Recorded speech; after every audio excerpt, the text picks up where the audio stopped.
Assalomu alaykum. Ko'pchilik bunga ishonmayapti, to'g'risi. Buni men o'zimda ko'rsatib berishga harakat qilaman. Endi bu narsa tukni to'kadi. O'sayotgan tuklarni to'kadi bu narsa. Biz erkaklar qo'ltig'imizdagi va hokazo boshqa joylarimizdagi tuklarni britvada olamiz, qiynalib, undan ko'ra mana shu yaxshiroq deb o'ylayman men. Hozir o'zimda buni sinab ko'rsataman. Mana qo'limdagi tukni sinab ko'rsataman inshaalloh. Albatta, klientlar o'zimda sinamasam ishonishmaydi. Shuning uchun o'zimda birinchi bo'lib o'zimda sinab ko'ryapman. Mana yaxshilab tomosha qilinglar, mana tuklarim turibdi, mana.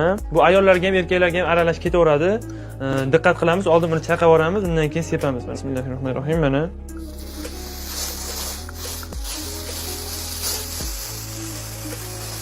ozgina joyga sepib oldik mana. Endi kiyimli holatda nima bo'lgani uchun kiyimlarga sachrab ketdi, o'shuning uchun buni sepgandan keyin eng kam 7 minut sabr qilamiz. 7 minut davomida kutamiz buni sepgandan keyin. Uzog'i bilan 10 minut, 15 minut kutsa yana ham yaxshi bo'ladi. Faqat 7 minut kutishimiz kerak eng kam. 7 minutdan keyingi holatini hozir ko'rsatamiz. Demak, mana oradan 7 minut o'tdi. Endi buni artib ko'ramiz. Qanaqa natija bo'ladi.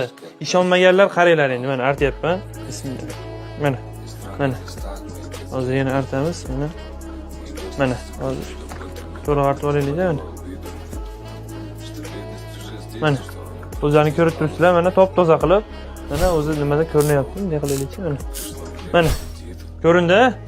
Men o'zimda sinab ko'rsatdim, sizlarda mana ishonmasalaring endi ishoninglar do'stlar. O'zimda sinaganim uchun mana zarari yo'q.